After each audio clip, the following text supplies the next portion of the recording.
Welcome back, my friends, to the D-Rate the Hate podcast. I am your host, Wilk of WilksWorld.com, and I am so incredibly grateful that you are taking the time to join me for another powerful DTH episode.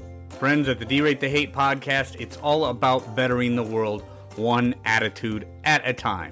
See, we did not create the hate, but with your help, we can derate the hate. That all starts with gratitude and personal accountability. We cannot control everything that happens to us in life, but we can control how we react to it. How we act, how we react, no matter what happens to us, how we react to it makes the difference. Friends, there is only one good thing about a bad attitude, and that is that we have the ability as individuals to change it. Here on the DTH podcast, we strive to bring you great guests and provide tools to do just that. Please be sure to share it with your friends, subscribe if you haven't done so. Ratings and feedback are always greatly appreciated. And with that, let's get to this week's episode.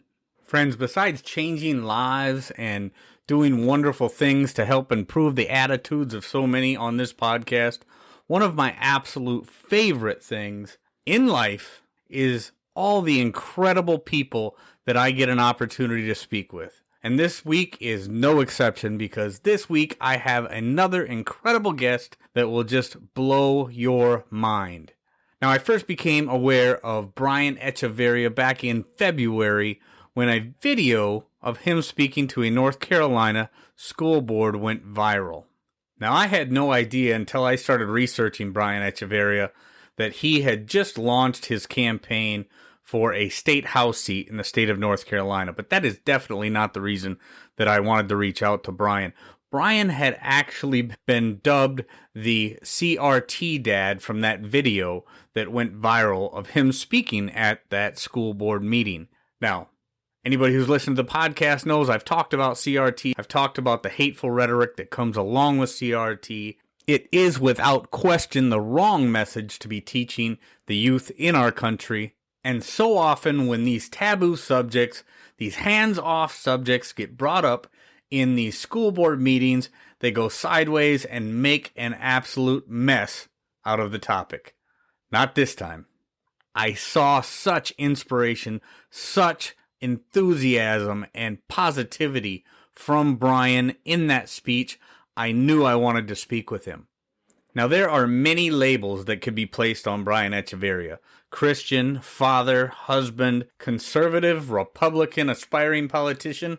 But my favorite is the fact that he is a wildly enthusiastic, unapologetic, American-loving patriot. And I am honored to now call Brian Echevarria my friend.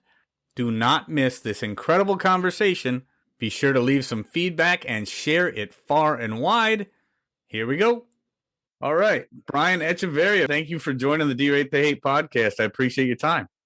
Thank you, man. Thank you for having me. It must have been, 4 or 5 months ago, I think, is the first time I saw that video of you, the one where you became affectionately known as the CRT Dad. We're talking at the North Carolina school board meeting, your county school board meeting. And, man, you can give one hell of a speech. I was impressed. I'm like, I don't think that was off the cuff, but maybe it was. So, Brian, why don't you tell me a little bit about what that was? Where did that come from, and what kind of led up to that moment where you became the CRT Dad? Oh man, it seems like an eternity ago, but it was only 4 or 5 months ago. So it was in February. Actually, it was on Valentine's Day, so February 14th. Okay. And I'm the 25th speaker. You know, I didn't have a speech prepared. There were 24 other parents who did an amazing job. And it left me with the one topic that they had not discussed. I mean, down here in North Carolina, we had a big battle over, school masks and vaccination requirements on children. So it was a big battle here. And these parents, they've been tilling the ground for months on that. So I come and I'm there. I'm the 25th speaker. It's my second or third school board meeting. And I'm the 25th speaker. And I'm there as a father. I wasn't going to come. I was actually supposed to be somewhere else. A friend of mine said, no, man, you have to come. You have to come. You have to speak. And the only thing that I felt was untouched was the CRT And obviously, a lot of people are handling with kids gloves the transgenders in sports thing. So I get up there and I talk about the only thing left. I didn't want to leave because as the 25th speaker, the last thing I needed, I had announced the candidacy. So the last thing I needed was for them to call my name and me be absent. Right. So I went up there and actually was not prepared at all. I had addressed CRT and the 1619 project in my announcement speech. Okay. So it's something near and dear to the heart. That's how I ended up getting there. So let's talk a little bit about that. So you're a candidate, you're a current candidate, or you ran already? I apologize. I'm not sure. I'm not familiar with North Carolina politics, but you were running for a congressional House seat, correct? Well, state House seat. Or state House I seat. won my primary, and we're now revving up a campaign for the general. Nice. So if you're watching, send money. We're going to need it. Yeah, I watched this another one of your videos on your website, the BrianEchevarria.com. Watched another one of your speeches, the one it must have been when you announced your candidacy or whatever. You had this big beautiful screen on the stage, and that's why I say you can give one hell of a speech because that looked as natural. It looked like you've been doing this for a while, but the content of it was incredible. So here's what I want to do, Brian. You talked about so many different things in both that school board meeting and in that speech that you gave on stage there, and a number of those things are things that I've talked about on the Derate the Hate podcast. Derate the Hate podcast, all about bettering the world one attitude at a time. And we don't really get too much into politics on the podcast. But the reality is these are everyday topics, everyday issues that people are living with, that people are talking. And one of the things that you said, I'm not sure which speech I saw it in or which interview I saw it in, but one of the things that you said, and it's something that I've said before on the podcast, is don't believe the lies, believe your life. And I didn't say it in exactly those words, but I love the sentence. I love the way that you said it. So I want you to kind of expand on that, Brian. Don't believe the lies, believe your life. I mean, America, I'm saying in general, okay? So everybody has this individual life they're living in, and they have their unique complaints. But in general, the fact is our children, they go to school together, they play sports together, where we work together, we eat out together, we shop together. We serve one another in commerce, whether that's as a employee, business owner, or a consumer. And the idea that you turn on the TV and listen to people talk about how we're on the edge of all of this violence and tensions are at an all-time high, we simply have to believe our life. It's a completely inaccurate account of what life is like on a daily basis in America. That's and right. If we are willing to believe our life, everyone would agree that life is great, even though there's things that we would love to be better. It's the proverbial complaint where people are complaining about the same things they've been complaining about for generations. And I know we love to be unique, right? Right. But everybody wants better opportunities for their children. My grandparents wanted that. Everyone wants the opportunity to excel or to do something great, and everyone wants to be safe. Yep. Oh, that's right.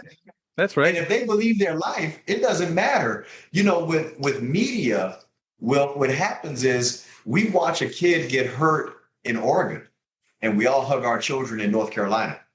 That's right. But the reality is where I live in Cabarrus County, we had one murder all of last year in the entire county. Yeah. So it's just not our story. Right. That violence that you see nonstop in that 24-hour news cycle, and the idea that's pushed by so many politicians that we live in a systemically racist society, and there's a racist under every bed and hidden in every closet. Systemic racism is running rampant. I've talked about this, and even like the whole gun violence thing. The vast majority of the country, the vast majority of counties in this country are not seeing the types of things that they try to portray this country as being in the news. And so I've talked about it so many times. Shut off the news, get out there and talk to your neighbor, because that's what real life is. Real life is not those those one-offs that you see on this 24-hour loop on the cable news stations. Real life is getting out there and talking to your neighbor. And you know, I don't care if your neighbor is black, white, Hispanic. It doesn't matter. You know, you talk about being multiracial and multicultural and everything else, but we're just Americans, man. We live in the greatest country on earth, and it's not so pervasive. You know, I named this podcast the Derate the Hate podcast. Derate, turn it down, because the reality is we have hate somewhere. I mean, there are places in this country that are hateful, or there are people in this country that are hateful. There are people all over the world that are hateful. Yes. But the reality is most of our lives aren't focused solely on all the hate. So we have to turn down that hate. And I love the message that you're putting out there, Brian. Just get out in there, be with your neighbors. So let's talk about the little, the CRT thing. And obviously you talk about your beautiful pecan colored kids in school. And I did a podcast recently talking about the book Stamped that was being taught to my cousin's daughter in her public school, Stamped: Anti-Racism, Racism, and You by Ibram X. Kendi. You know, it's an either or thing for him. Either you're a racist or an anti-racist, and either you're an oppressor or you're oppressed. And that's not the message that we need to be teaching our kids. So expand on that. Why is that we don't want to be teaching our kids? I mean, it's not the right message. Well, it's the wrong message for the future, and it's a complete dishonor of the past. Okay, the fact is, you and I both know that America is like a tree that's been pruned. It wasn't always this wonderful. We get that. Mm-hmm. But now it is. And the fact is, a lot of people worked hard to make it as great as it is today. That's right. Right. And so when people complain like that work hasn't been done, that's a dishonor of the past. And then the flip side is, my wonderful pecan colored kids, they could do anything. They can do anything. And the reason I can say that is because we are here in America. I couldn't say that in a nation in South America. I couldn't say that in a nation in Asia. I can only say that here, that in America, as many times as you're willing to step up to the plate, you get your turn at bat. And to project on them that they're somehow oppressed and that we're not in the land where now there is equal opportunity. There hasn't always been. That's the problem, that they try to narrate the future based on the past. And they say things like, well, if you don't know where you came from, it's going to happen again. Well, I want you to understand that if I never learn how to create a wheel, we will still have a wheel for the rest of time. Mm-hmm. Mm-hmm. If I don't know where that came from, I'm still going to be okay driving this car today. Mm-hmm. So what they want to do is if let's say somebody, their grandparents were not always as wonderful as they are, and granddad used to be an alcoholic. Every time the family comes together, we don't have to talk about grandpa being an alcoholic. It's okay. Now grandpa is great. He's the best grandpa. He takes me fishing. He takes me out doing whatever. And the fact that he was an alcoholic 25 years ago is irrelevant to my life. And what they try to do is they talk about the ugly in America that we had 30, 40, 100 years ago, let's say. As if it's today. As if that's the case right now. Not only as if it's today, but somehow we're being dishonest by not talking about it every time we talk about America. I love that analogy, Brian, that you bring up about grandpa being an alcoholic and that's exactly what it is. I've never thought about it that way, but that's an incredible analogy. And it's a beautiful way to bring it up because a lot of people can relate to that. A lot of people have alcoholics in their family. A lot of alcoholics have reformed their lives. They have come to become a beautiful person. And I mean, I talked about redemption in a lot of ways on this podcast. I used to be a pretty mean person. I was a miserable person in my life. I've turned my life around. Now I try to better the world with in every way that I can, bettering attitudes. And that particular analogy is a beautiful one. It really puts it into context for people and makes them think, because you're right. The country we live in today, while it's still not perfect and nobody's going to claim it is, Mm-hmm. The country we live in today is not the same country that it was 50 years ago, 100 years ago, 200 years ago. No. And to continue, sure, we've got to teach people about the past. We got to teach history, and it's got to be honest history. But to continue acting like the world or the country we live in today is the same as it was 50, 150, 200 years ago is dishonest. It's not a dishonest conversation, Will. Yeah, man. It is. And, another line that I heard you say in a speech, Brian, that really hit home for me as a Christian and somebody who loves the God is, if you can't live in heaven, you better be living in the United States of America. I'm just paraphrasing. But where did you come up with that line? Where did that come from? It's how I feel about it. I've had the opportunity to go to, I think it's more than 20 countries. So when I say America is the greatest nation on earth, I'm not saying that because I was indoctrinated or this is all I know. I'm saying that as a fairly good comparison, and if you're not going to live in heaven, you might as well live in the greatest nation on earth. We have impacted the globe, man, the earth, because Christian principles have prospered us and advanced the concept of freedom globally. That's right. Freedom is a Christian principle. These people who want to push us out of the public square, they don't realize they have a right to speak because Christians were involved. Mm-hmm. There's women right now driving in Saudi Arabia because Christians were involved. They wanted to do business with a Christian nation that doesn't believe we should abuse our women. Mm-hmm. Right? Mm-hmm. So you have all of these countries with something unique to offer, but only one can be the best. And it just so happens that's where we are. Statistically, we're the best. Experientially, we're the best. The ability to transform and correct our wrongs, we're still the best. And we're going to be the best going forward because of people like you and I, people who are beholden to Christ, and we have access to any tools we need to innovate and progress in that manner. So the forecast for America's future, we're still going to be the best. So if you're not going to be in heaven, you better be here, man. Better be here. No, that's absolutely beautiful. Very well said, Brian. That's it. It's so true that a lot of people, I think, and this is why I talk about gratitude so often on the podcast. A lot of people, they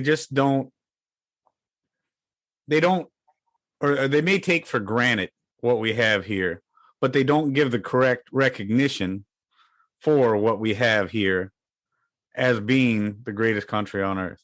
I think about this article recently, or actually, I didn't even waste my whole time reading the article. I'm gonna be honest with you, but who is it? LeBron James talking about that gal that's in prison over in Russia right now, and saying maybe she doesn't even want to come back to the United States, And I think about stories like that, and this is a man that obviously has become incredibly wealthy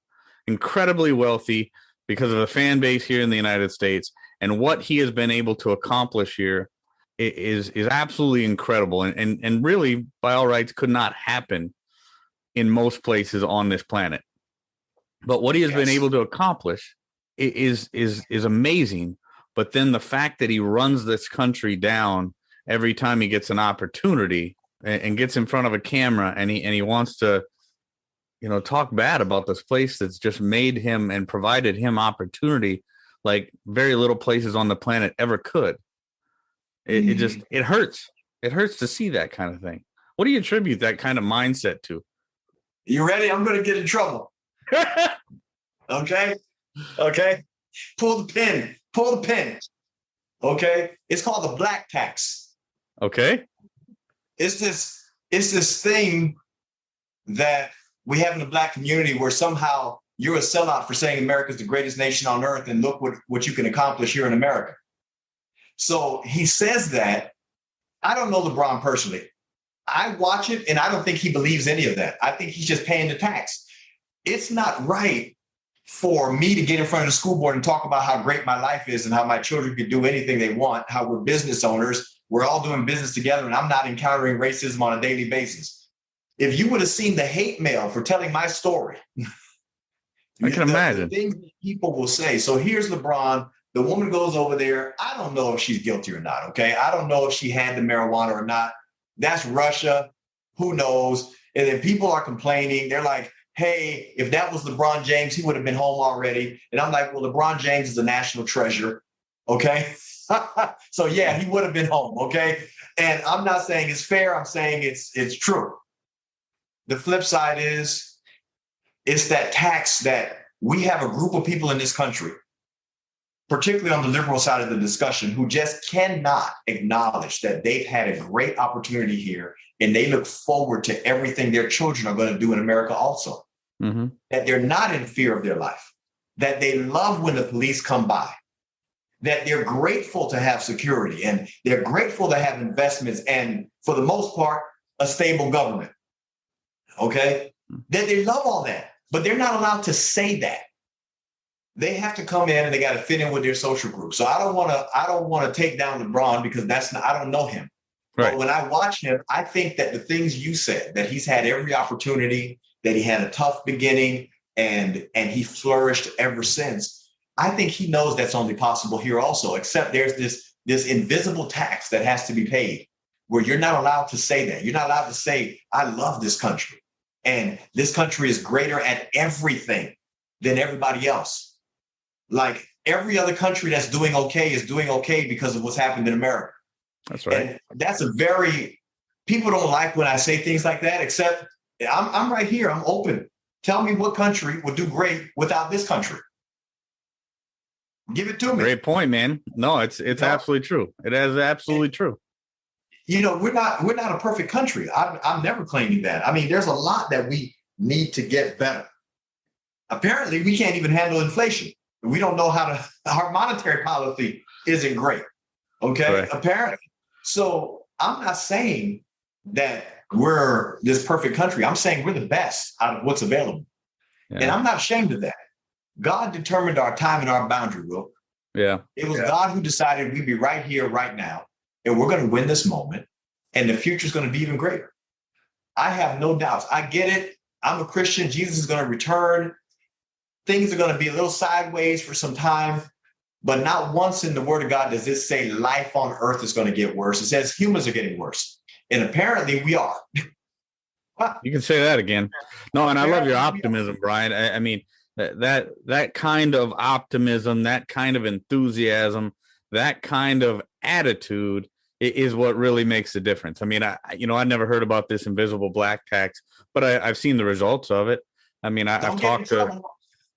Yeah, I probably can't. Barely say it. I was gonna say I probably can't talk about this black tax, but you know what? I've seen it. Let me explain it to you. A guy goes to the does well. What's he expected to do? Give back. Mm-hmm. Mm-hmm.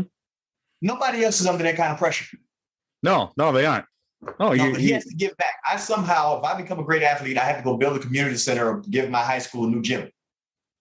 Right? Yeah. And I'm not against that. I'm against you having to do that. Not from the heart, but out of social pressure. I can't say America's the greatest nation on earth. I love being here. Oh my goodness, I can't wait for the next 10 years. My children, they're going to be doctors and lawyers because they can do that in America. Well, it wasn't always that way. Well, it's that way for them. And I'm happy. I'm not allowed to say that unless I say, but the system is holding people down too, And I don't feel like it's my job to acknowledge that. Like to acknowledge a view that you're just trying to get me to cleave to in spite of the life I'm living. Yeah. No, I like the fact that you're talking about the life that you're living instead of living in the past like so many do.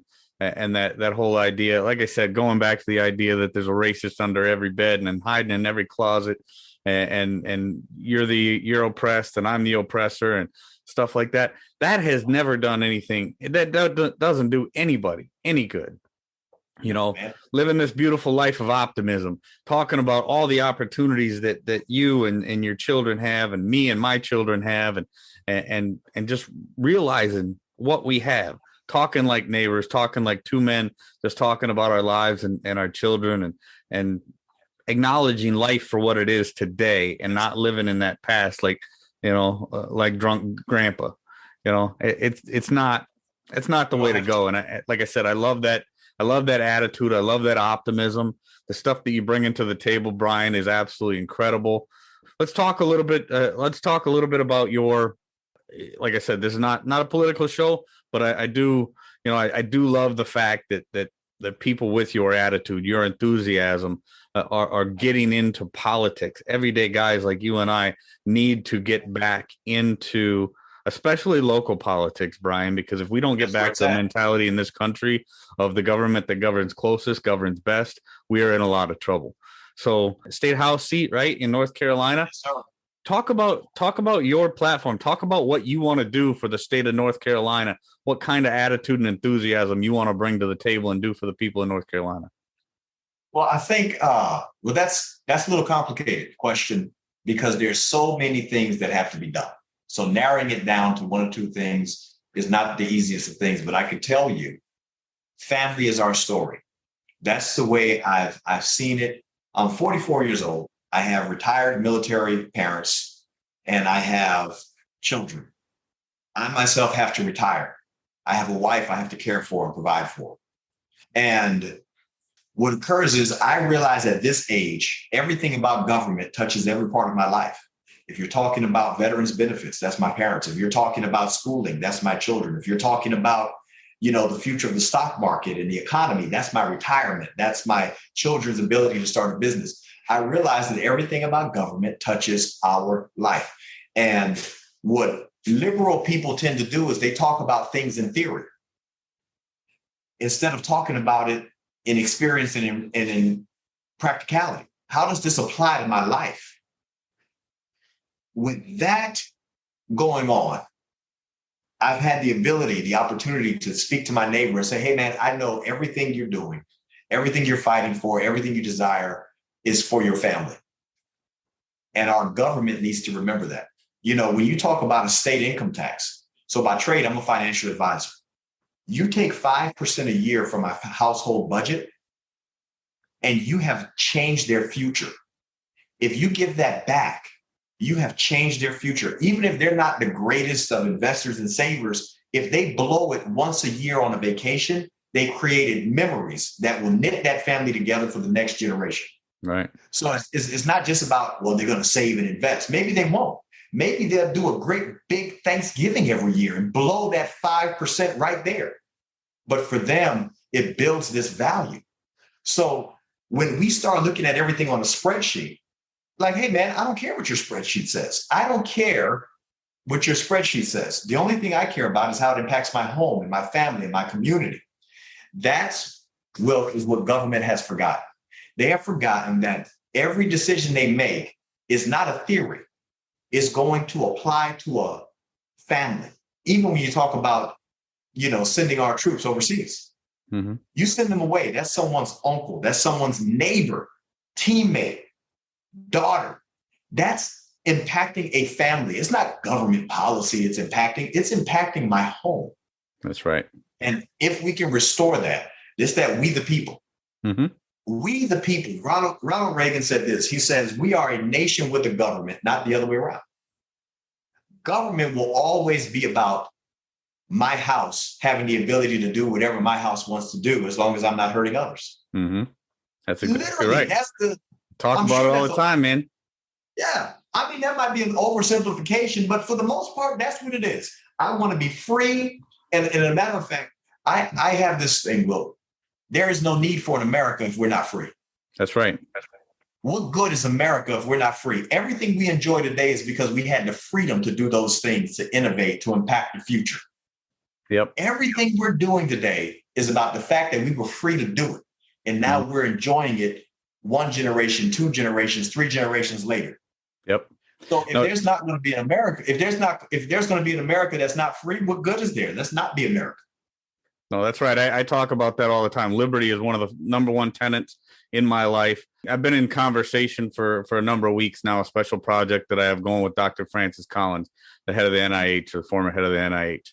And one of the things that I talk about in those conversations is liberty, and liberty being at the very center of my web of beliefs, right? My family, my wife, my children, liberty. It's all right there in the center. Most important things to me, right? So I couldn't agree with you more. If we don't have our liberty, we don't have our country. Our country does not matter without liberty.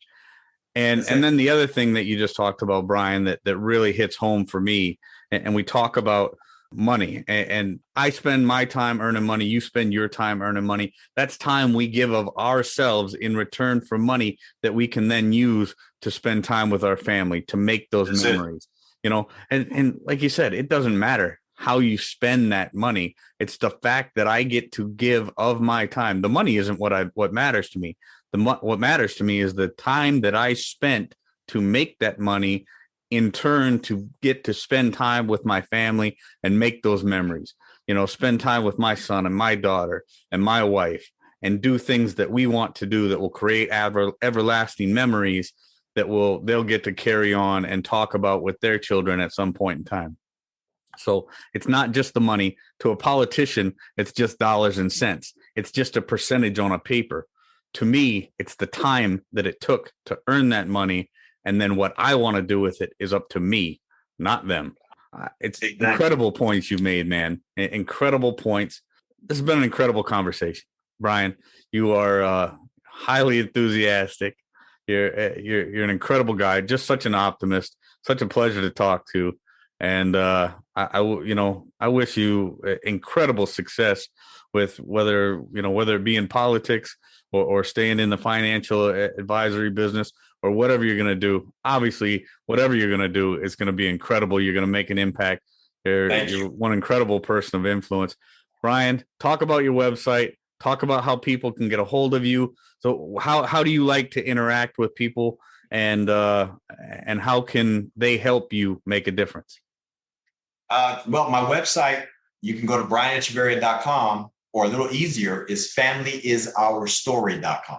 Okay, familyisourstory.com. You'll find some information there. It's not a complete bio, but just the basic things that we believe in we're going to win at. So we're not just going to fight for things. We need to win at things. No more celebration for showing up. We need champions. We need winners in our government to secure our family.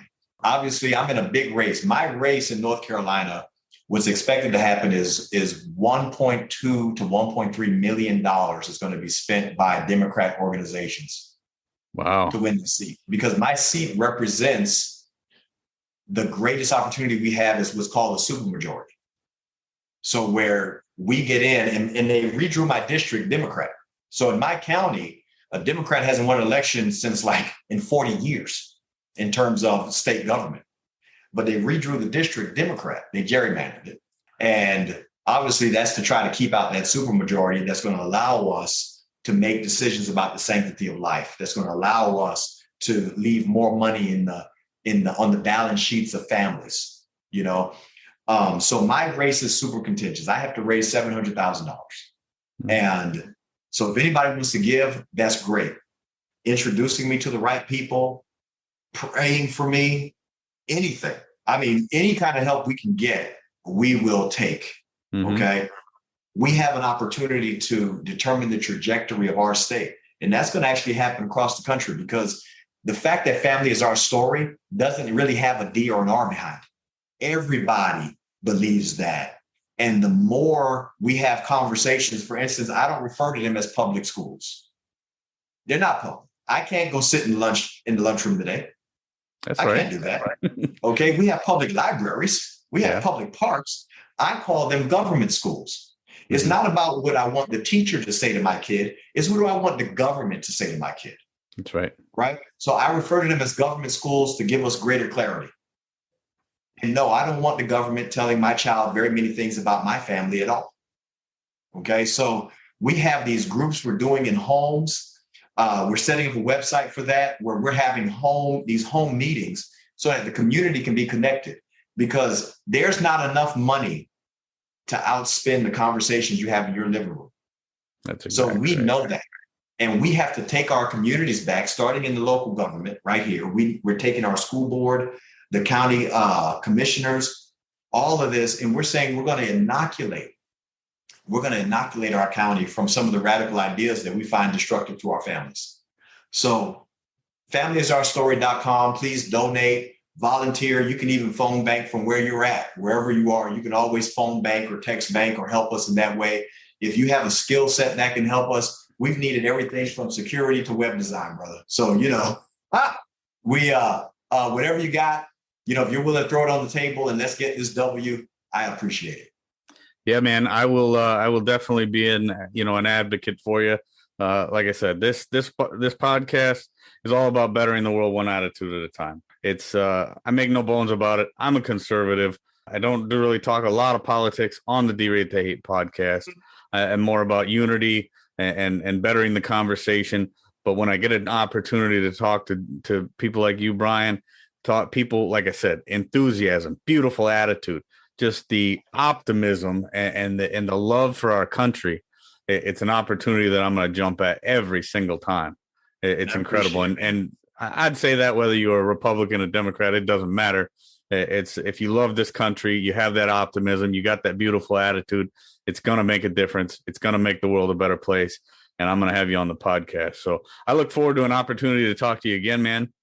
Another thing you might want to think about is an organization that I do a lot of stuff with on the side, and I talk about on the podcast quite a bit, is Braver Angels. I don't know if you're familiar with them, but it's an organization that really is about bridging that political divide, being able to have conversations with people we may not agree with, but having a civil conversation and just getting to the hearts of the people that we're talking to.